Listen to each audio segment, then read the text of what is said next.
Juste une toute petite mise au point. Une petite mise au point pour dire que euh, je n'ai aucun problème personnel euh, avec Madame la ministre d'État, la ministre des Affaires étrangères, Madame Kandia Kamisoko Kamara. J'ai même plutôt beaucoup de respect et de l'admiration pour son parcours politique, le combat qu'elle a mené, notamment pour l'émergence de cette Côte d'Ivoire où tous ses fils et filles vivent dans l'harmonie sous le leadership du président de la République Alassane Ouattara, qui a réussi à créer cette Côte d'Ivoire où aucun citoyen n'est discriminé.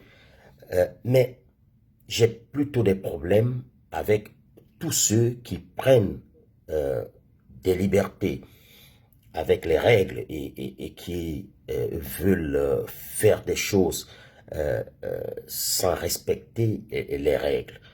L'affaire qui concerne Madame la ministre des Affaires étrangères ne la concerne pas directement elle, même si elle y est impliquée. C'est une affaire qui concerne plutôt son époux, ou les conditions de la nomination de son époux comme consul général de la Côte d'Ivoire à New York.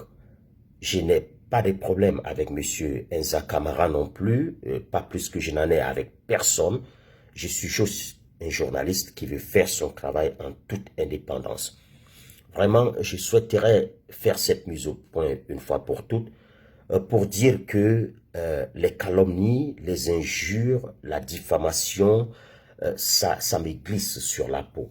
Ça me glisse sur la peau. Mon seul juge, c'est Allah subhanahu wa ta'ala.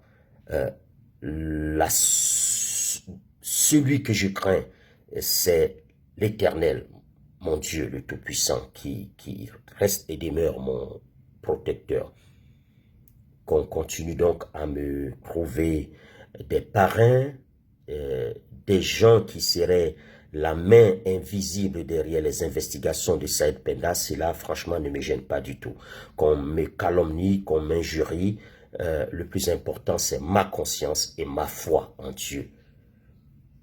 Donc, mon article, malgré toutes les pressions, mon article sur cette affaire de la nomination du consul général de Côte d'Ivoire à New York sera publié.